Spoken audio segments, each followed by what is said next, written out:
also confirm for me,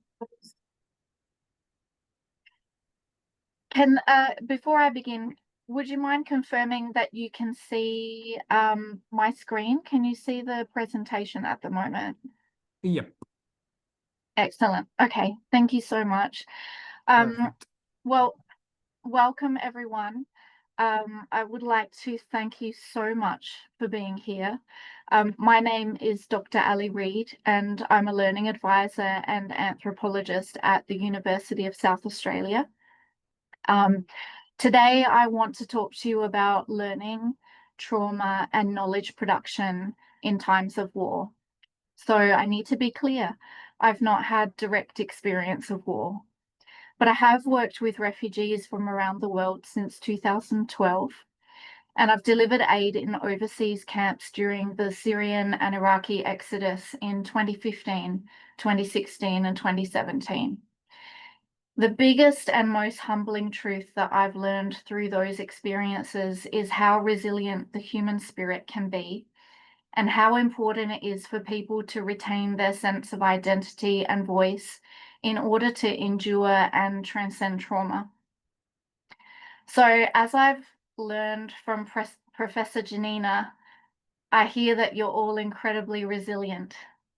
And today or this evening is my attempt to recognize your experiences and explore the power that each of you have in you through learning and writing to transform your loss and pain. So before we begin, I'd like to first take a moment to acknowledge where we are, not just physically, but emotionally and intellectually. You're learning in a time of deep uncertainty and loss. And as I've learned from Professor Janina, there are days when study and writing and even reflection can feel impossible for you. And yet here you are. You've continued to think, continued to ask questions, to read and to write, and that is an act of courage. This session is about your courage. It's about learning and write. It's about how learning and writing can still matter, not as escape, but as a way to hold on to meaning, to reclaim your voices, and to imagine futures that feel far away but are still possible. I'll be sharing some short pieces of writing tonight by scholars and poets like Mahmoud Darwish and Rifat Alaria, whose words remind us that even when everything feels destroyed, language can still build something. We'll explore what it means to produce knowledge in times of war and trauma, especially for you as students in Gaza, and how writing can become a way of healing, resistance, and self-definition. Throughout this presentation, I'll invite you to reflect gently, and we'll do some writing, but no one has to share or perform. This space is about listening to yourself and to one another. So you might want to have a pen and a notebook available, or you are free to write, or you're free to simply listen as we proceed. Everything's okay. So again, I thank you for being here. Your presence, your willingness to learn, to think and to write is already a form of resistance and hope. So when we experience trauma, our ability to learn and focus can be deeply affected. Research shows that trauma impacts attention, memory, and emotional regulation. But learning through trauma is still possible, especially when we create spaces of safety, meaning, and connection. Learning amid trauma means studying while the world is breaking and still finding meaning. Sultan Baccarat reminds us that education in conflict zones is not only about knowledge, but it's also about rebuilding the social and emotional foundations of life. It gives people a sense of continuity and belonging when everything else feels uncertain. Judith Herman's work on trauma helps us to understand that the first step to learning again is creating safety internally and collectively. So if it feels difficult to concentrate or to remember, that's not failure. That's the mind trying to protect itself. Learning slowly and gently is still learning. So even showing up to learn in Gaza is an act of hope. In Gaza, learning itself becomes an act of endurance. Each class and each page written is a small reclaiming of control and purpose. So rather than pushing against the pain, we learn to study with it, to let knowledge help us make sense of what we've lived.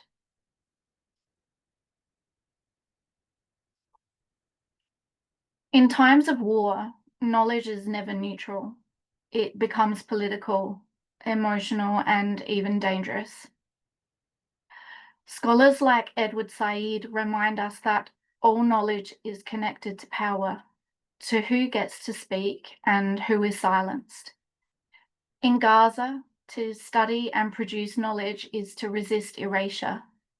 Every research paper, every essay says, we exist, we think, we contribute to the world's understanding. Professor Janina has been demonstrating this consistently throughout the conflict and is such a great role model for you. Baccarat argues that education in post-conflict societies must go beyond reconstruction. It must help rebuild the collective imagination of what a peaceful future can be. Your learning resists erasure. It keeps culture and thought alive. These tensions between knowledge and conflict invite us to question whose knowledge is valued, whose voices are heard, and how systems of power within academia reinforce or silence certain perspectives. I'll just have a drink.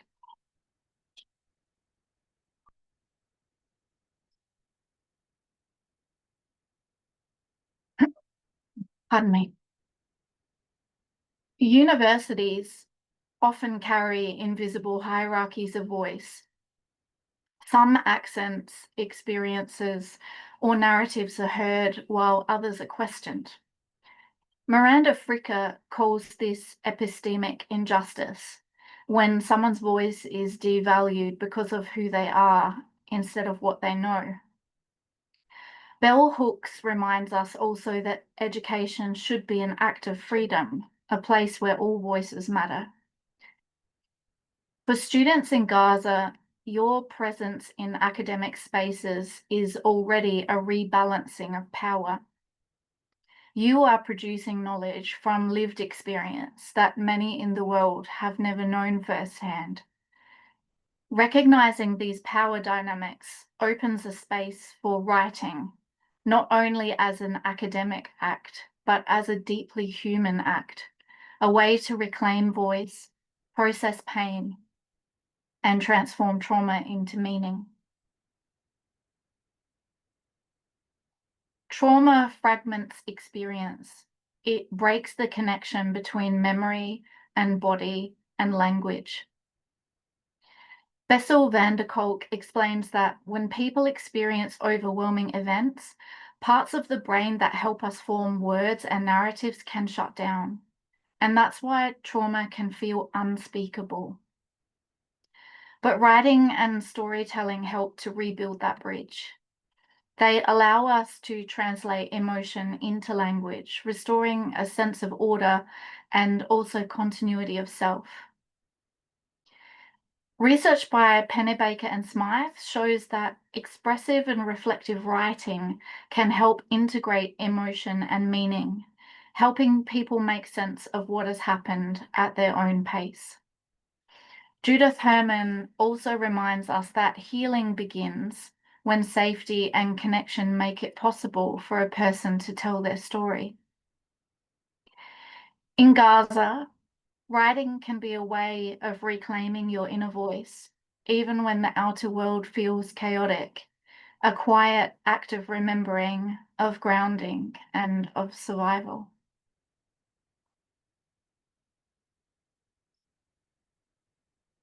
Mahmoud Darwish said we suffer from an incurable disease called hope. And hope, even when fragile, is a form of resistance. So I'd like to pause here for a moment, and you might want to write 1 or 2 lines privately, not for anyone else, just for yourself. You could start with the prompts that I've placed on the screen, or something else that you feel in your heart right now. I want you to remember that hope does not exist in isolation. It grows through connection.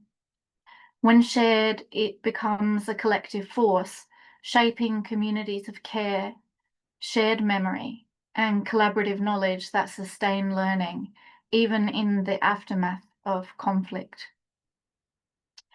So I'm just going to be quiet and pause for a couple of minutes and give you the chance to write if you wish, or to reflect quietly, and then we'll move on.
Trauma often shatters one's sense of self, the story that helps us to know who we are.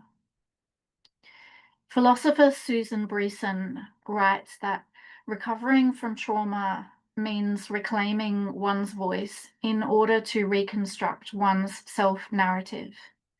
Writing helps us rebuild that narrative. Mahmoud Darwish wrote, "Write to be free and to remember who you are." And Rifat Alaria reminded us that storytelling is a form of survival, a way to rebuild meaning when everything else feels lost. When you write about your own experience, you're not only documenting pain, but you're actively remaking the self. In Gaza, every sentence written in the midst of destruction becomes a quiet act of recreation, of saying, I am more than what's happened to me. From this, there is the quiet emergence of hope, the belief that healing and transformation are possible through expression.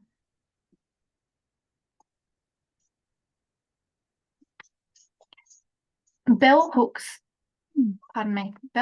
reminds us that learning is never a solitary act. It's a shared and collective process. In her book, Teaching to Transgress, she writes that real education happens in community through dialogue, care, and connection.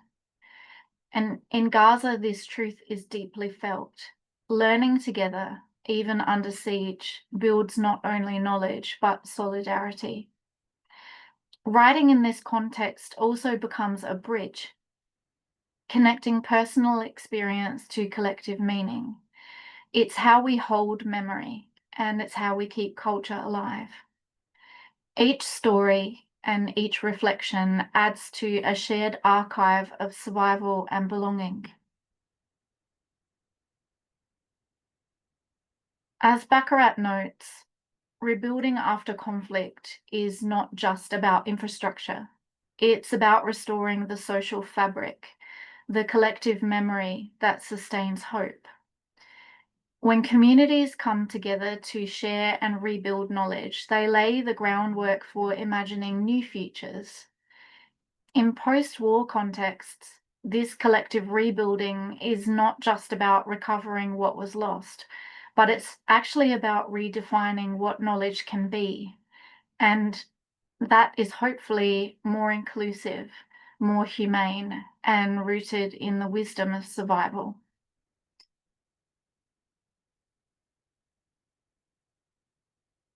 Education in post-war contexts isn't only about rebuilding schools and universities. It's about reimagining futures. Baccarat calls this transformative recovery, using education to rebuild trust and civic values and shared purpose. Edward Said and bell hooks remind us that hope begins in the classroom, in critical thought, in imagination, and in the refusal to stop learning. The future will belong to those who keep thinking, even when the world tries to stop them.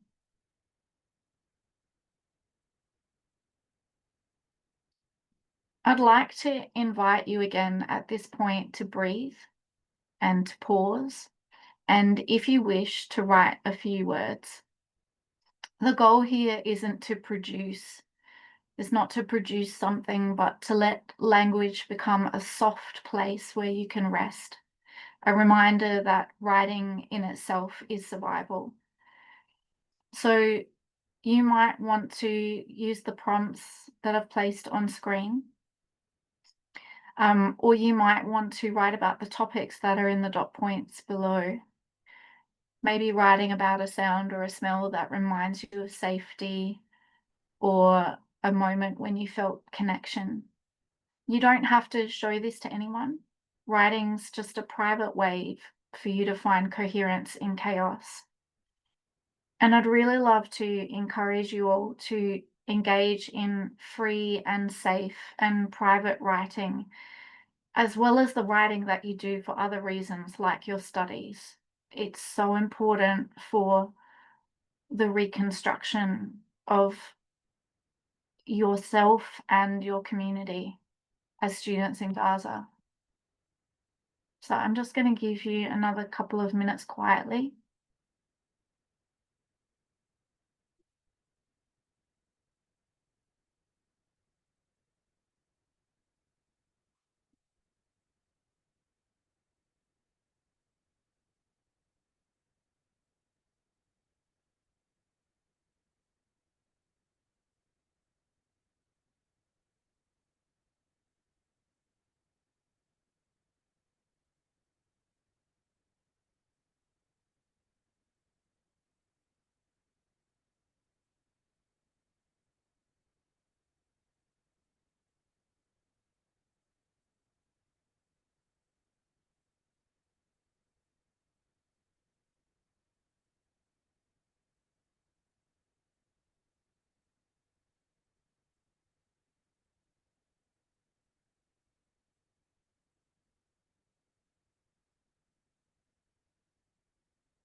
And I'd like to encourage you that if you've started writing with one of these prompts in tonight's session, that you try to find spaces, small snippets of time where you can carry on that writing practice as a healing practice for yourself.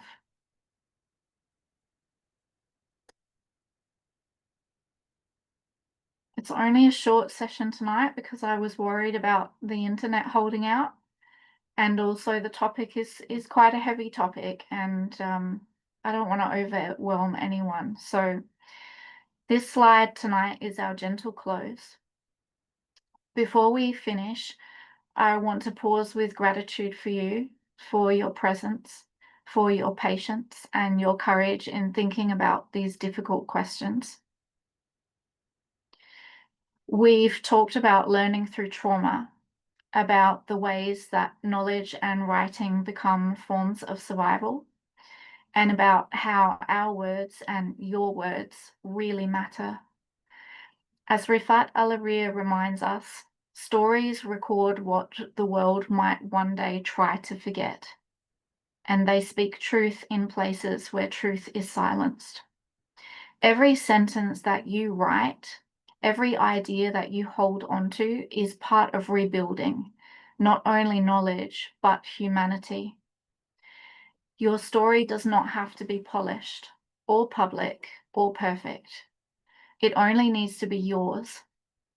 Writing can be a quiet act of self-care and a way of saying, I'm still here. In Gaza and everywhere, people learn through pain. Education is not only about knowledge, it's about dignity and memory, and the hope that what we build in words will one day take root in life. Mahmoud Darwish said, we have on this earth what makes life worth living. And my hope from my heart for you is that your learning and your writing keep that truth alive. And so I thank you so much for humbling me and being here as part of this space this evening, and even more for continuing to think and feel and imagine together. Thank you very much. Wow, this is wonderful. Thank you so much, Ali, for a very informative and healing session. I must admit that this is really healing experience for all of us, and we've learned so much. We've taken so much knowledge and hope, and this is important. We've taken so much hope from your words and from your way of delivery, and I'm sure the students here had so much to take away with them. Hope in particular, and ways of dealing with hope and generating knowledge amid devastation, as you said, is an act of resistance. And this is what they have been doing, our students. They've been exemplifying what it means to resist destruction and devastation by writing, by studying, by completing your study, by documenting the stories. And when you were talking about the role of stories and writing in healing and proving the person's identity in their homeland, this is what so many of our students have been doing, honestly. They've been documenting their stories and writing and sharing with the world, saying that we are still here. We cannot be silenced. We are still here, regardless of the destruction and the killing, the loss, everything surrounding us. So I'm sure the students related to what you've talked about, Ali, which is really informative and useful as well. I've learned so much. Thank you so much for bringing those emotional quotations. Rifat was one of my closest friends. He was my teacher at uni, and then we were colleagues. A day before his assassination, we were together. He was visiting me at home. So I never expected that we would lose him in such a brutal way. But that's the fate of Palestinians who resist by documenting the stories. And it was such a loss. And I will leave the floor for the audience if they want to ask any questions, or if they have any comments, if they have any contributions to offer, if they have any poetry to share with us, any like extracts of short stories. Yes, Robert, please feel free. First, I would like to say this is such a great session, and I was waiting for such a session talking about trauma and things like that. So I was enjoying my time the whole session. Thank you so much for this. And I'd like to say that I used, poetry and art as a way out, I believe that, writing and transforming the trauma, thoughts and feelings into art and into writings makes me like I can handle these things, I can control them. It gives me some kind of peace, like I can control these things. But as long as they are inside of me, I can't really manage them. So I used writing poetry as a way also of resistance and hope. And I'd like to share one of the poems that I wrote about this. It is a part of a book project called Letters to a Friend Who Doesn't Know the Meaning of War, if you allow me. I'd love that. Thank you. This is letter number one. Letter one, letters to a friend who doesn't know the meaning of war. I just like to say that these letters are, like a prose poetic letters, like a living testimony from me to the world. When I say a friend, I don't mean like a specific friend, but rather I treat that friend as the whole world. To feel that closeness, this is why I called it to a friend. Letter number one. You won't understand. I say this plainly, without bitterness, without the need to explain. You won't understand. You won't understand what it means to chase dreams on an empty stomach, with a bleeding foot, in a city where stones collapse upon stones, as though rehearsing for death. You won't understand what it means to stay alive, not because you love life, but because you cannot afford the luxury of dying. To wake up each day, not out of longing, but simply because you didn't die the night before. And that, somehow, is a reason enough to keep going. To burn your fingers as a candle, not to write a poem, but just to light a sliver of the road ahead. And when the flame dies out, to feel your way forward with whatever remains of you. There is no time to weep. There is no time to collapse. Those who collapsed did not return. Those who cried, no one heard them. I know. I know well that if I surrender now, I will not come back. I will lose myself. The way one loses a small thing in the chaos of war, no one looks for it. No one remembers it. You think the road is hard because it's long. I tell you, it's terrifying because it no longer resembles the beginnings we once loved. The road has changed. It deafens me, day by day, piece by piece. And I've come to learn that even the simplest things here now cost too much. Sometimes they cost everything. And so we walk. Not with much hope, not with comfort, but we walk. Because to stop here is to sit in the center of a fire and wait to get used to the flames, to lay your dreams in the pavement and watch them get trembled and then rise as if none of this mattered.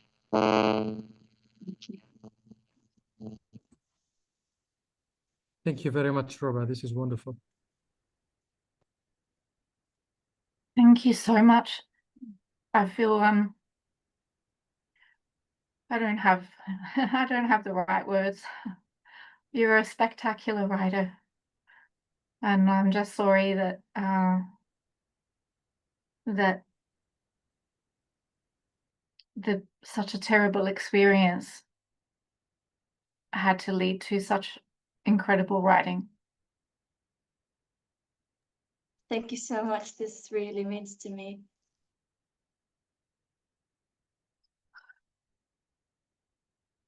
Is there anyone you, else Roba. that would like to share?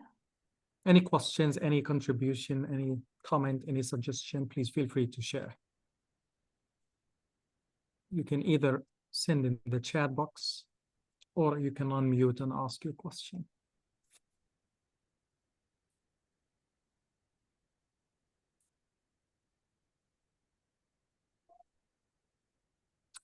Thank you, Roba. The other day I was talking to a friend who is professor in the psychology department at our university, and we were talking about trauma and the impact trauma leaves on individuals, in particular students.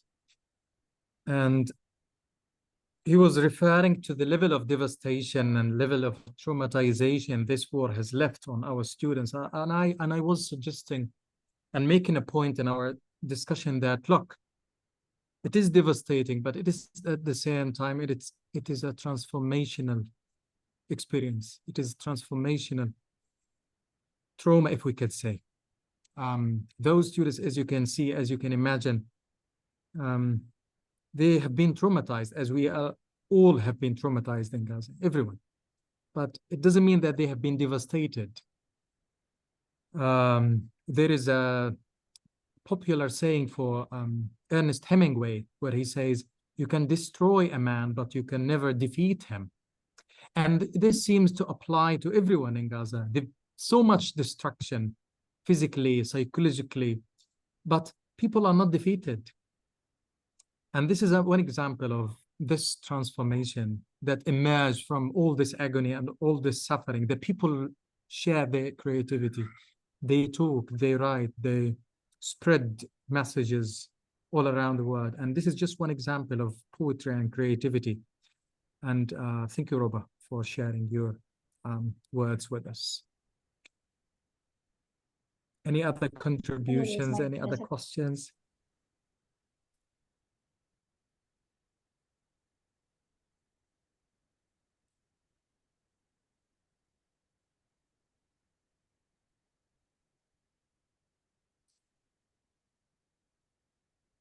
I just have a comment, Ellie, if you don't mind.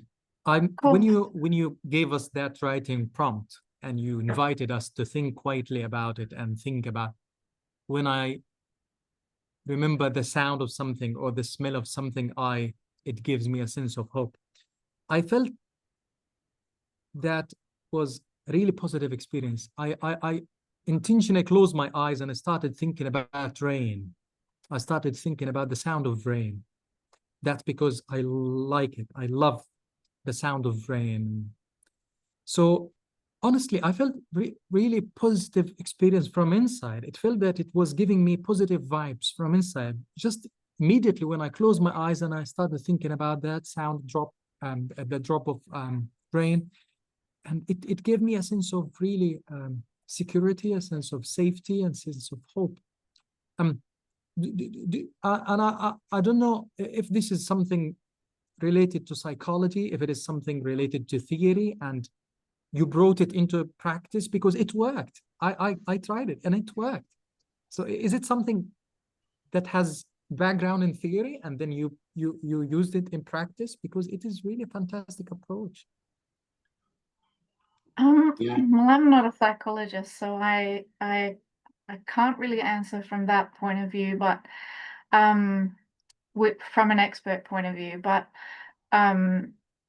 having done some of my own work through different kinds of trauma, I find that grounding is a method called grounding, where you sort of, when all the emotions and all the things are going on in the body and the mind, a way to bring it back to something that you can hang on to that's very simple, can be just the thing to calm the nervous system down, our parasympathetic nervous system, that flight or fight response.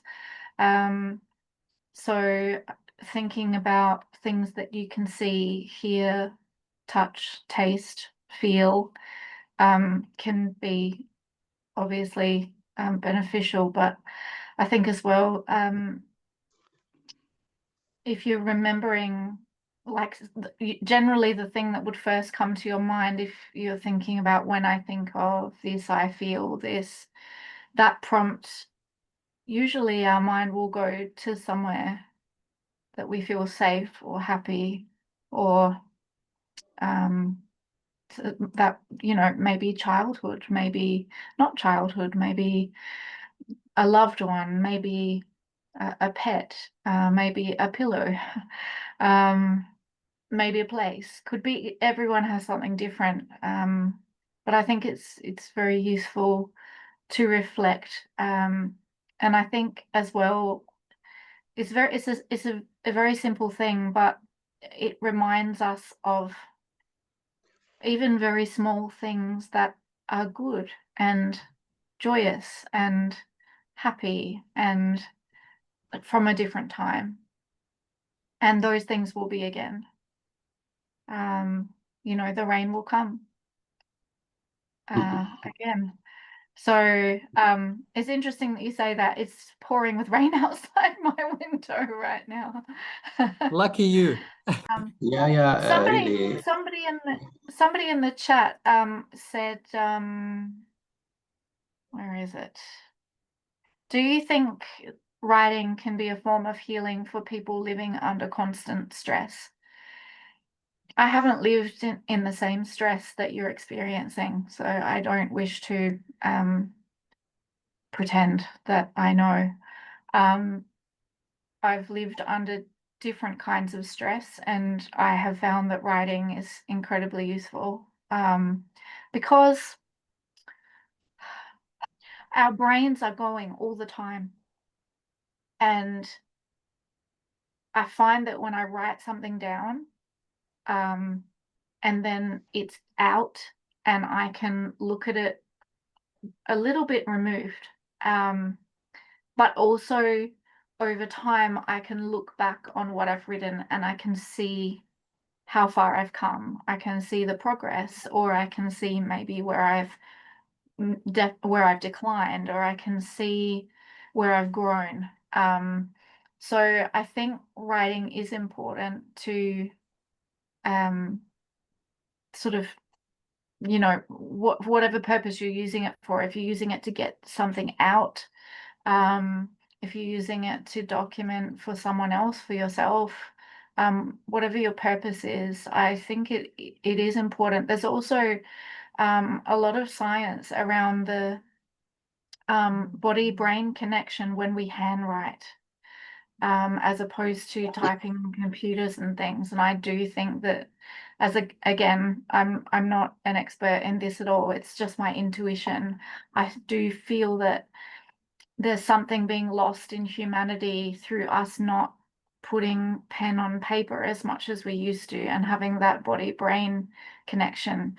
And I think there is something powerful about going back to handwriting, or maybe writing's not your thing, could be sketching, could be drawing, could be painting. But the body-brain connection, I think, is powerful in helping us to process things. And I should probably go and read more about that, because, as I said, it's just my intuition. But I think there's something in it. Ruba has her hand up. I have a question about healing from trauma. Do you think that healing from trauma can be like we can like heal trauma from ways that we can do alone, or we always do need like a therapist to heal from our trauma? Like I know, for example, the PTSD, for example, it needs therapist, but sometimes when it comes to like, for example, overthinking and stuff like that, in these cases, can we just heal those things alone, or we do always need a therapist? I have seen some recent research that suggested that this idea that we have to go and talk with a professional and dredge up everything that's ever traumatized us from childhood through to adulthood so that we can process and be our best selves is actually, they're realizing that it's very flawed. And that getting people to go and dredge up their history, whatever it happens to be, can actually re-traumatize, and it's not always necessary. I think it's a very personal journey. I think some people who might not know how to go about working through trauma could benefit from working with a therapist. But I do think there's other ways that people process trauma all the time, through poetry, through stories, through art, through sports, through whatever passions they have. Some people just run and run and run and run all day long. People have different ways, and I think the pathologizing us to say there's only one way that we can deal with trauma, and that's to pay big sums of money to psychologists, is the only way. I think, you know, what did humans do before we had psychologists? I think connecting with one another, finding like-minded people, working in ways that lift your spirit. It shouldn't have to feel hard. I think all of those things contribute to our healing. Going out and being with nature when we can. I realize that that's incredibly hard when your city is in rubble at the moment. But I'd like to encourage you that I don't think it's the case that people will not recover unless they go to therapy. I think we have lots of ways that we heal ourselves outside of that, and going within to find what you think is useful for you, I think is time well spent. Yeah.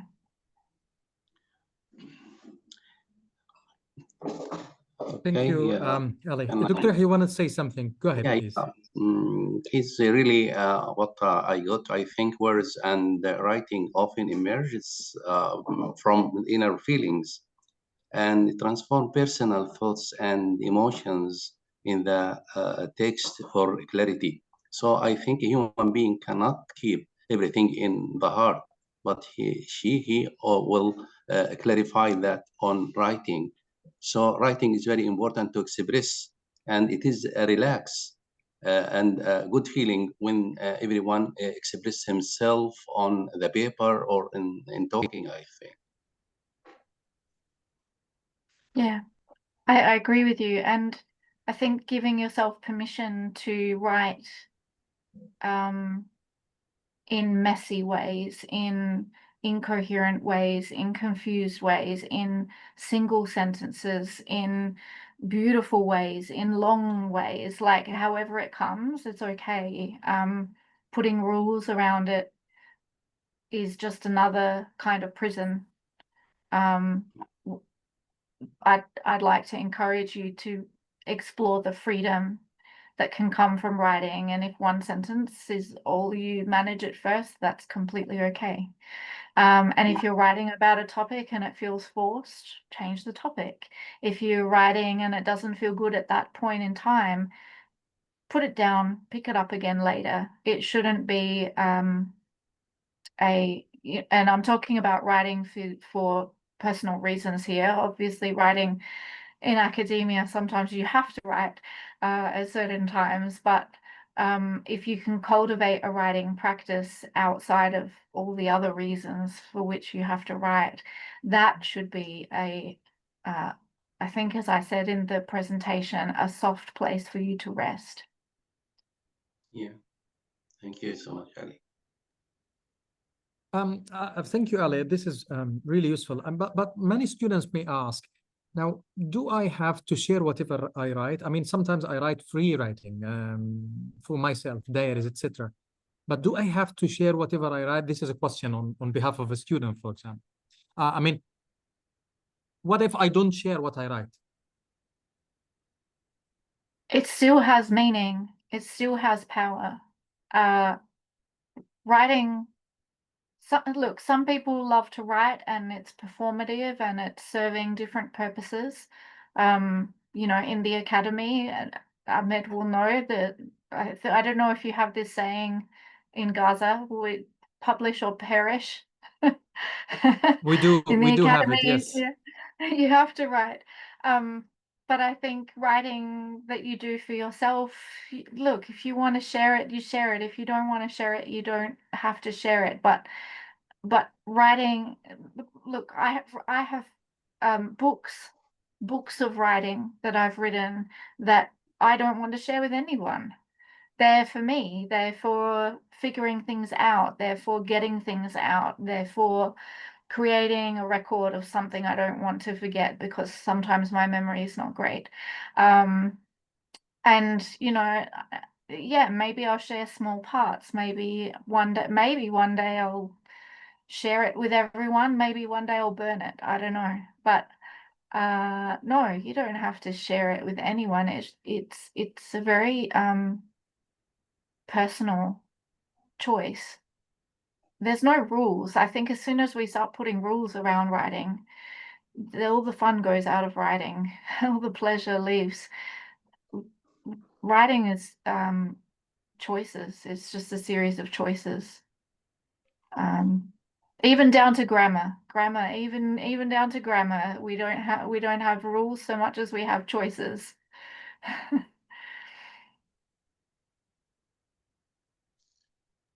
That's I right. think It's with me, Dr. Ahmad, yes, please. I think expressing inner feelings is a way towards healing from trauma. Yes. Since poets feel or look at things different from other people, they express themselves, their painful feelings transport in words and sentences to express themselves. Otherwise, in poems, expressing and what the poet sees and feels is different from the normal people. So that always difficulty creates something useful to a human being. Mm. Thank you.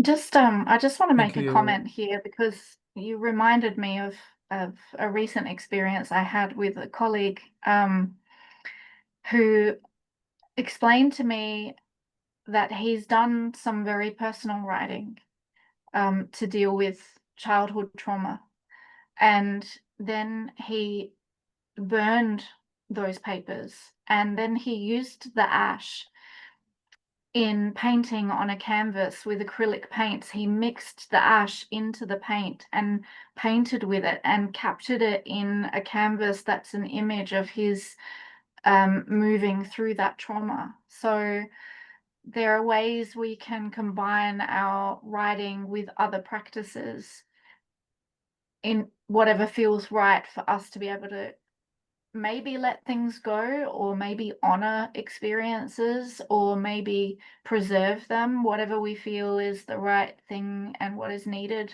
for that particular piece of writing. We don't have to be bound by it should be in a book, or it should be on a blog, or it should be it shouldn't be the word should. We should remove that and just be free with it, because especially when you have very little other freedom, take this freedom, run with it. Really, excuse me if I ask this question or express something I read someday. A father discovered his kid always angry and upset all the time, and how did he treat him?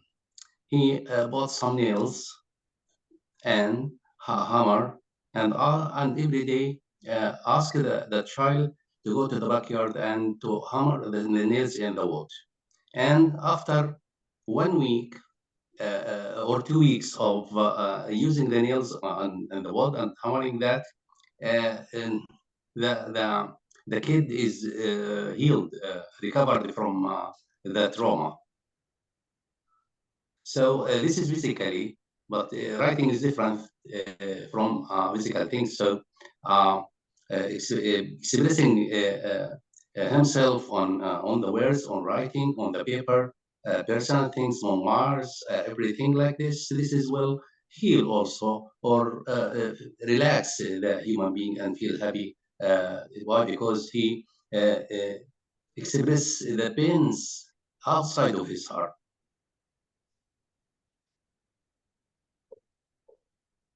Thank you for sharing that. Thank you.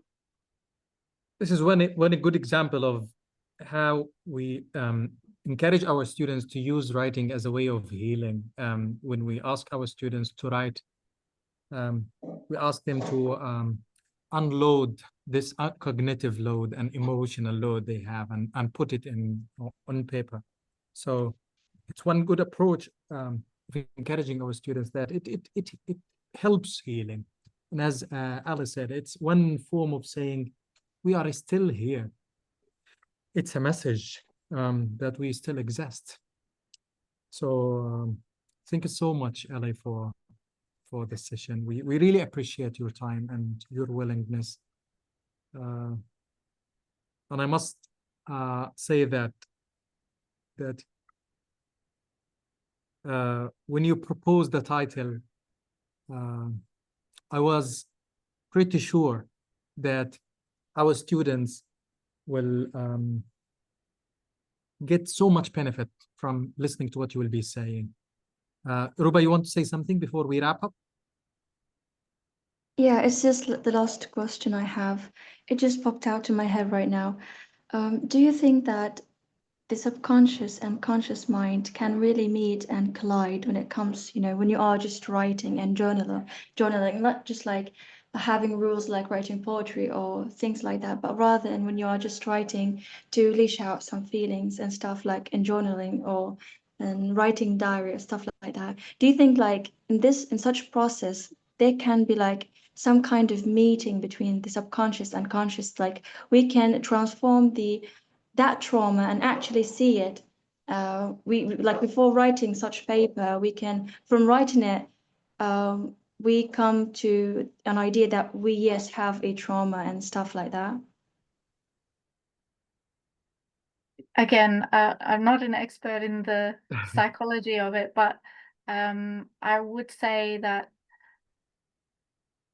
I think when I do allow myself to free write, often what I thought I was going to write about will shift and change, and it might end up going in places that I didn't expect, and things might come out that I was not expecting, and thoughts come out that I was not expecting. And so I do think that the subconscious and conscious meet in these spaces, but it shouldn't be a forced thing. I would like to encourage you with your personal writing. Look, sometimes it might be helpful to start with a topic or something that you want to get off your chest, or as we say in English. But maybe sometimes you could play with sort of trying to just write without agenda and see what happens to surface.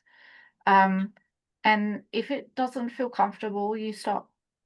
But if it feels good, you keep going, or you might put it down and pick it up and revisit it later, and maybe just see what comes out. And yeah, then, it might provide some guidance, it might not. But I think it's good to create spaces for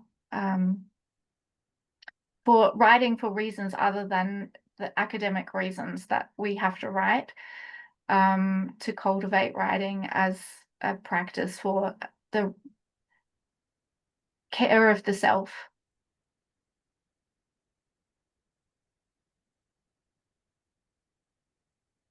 I can see one of Makes my sense. colleagues has joined late, and I'm sorry, Alison, but thank you for coming tonight. Hi, Alison, good to have you. Thank you. Yeah, I just want to say again, I'm incredibly humbled that everyone came to listen to me speak about this. And Ruba, the writing you shared was so amazing. And I wish you all safety and peace. Please know that everyone in the world is just desperate for peace for you. There is a lot of love for Gaza. Thank you very much. This is heartwarming to hear. Thank you, Ali, for your words and for your time as well. Just be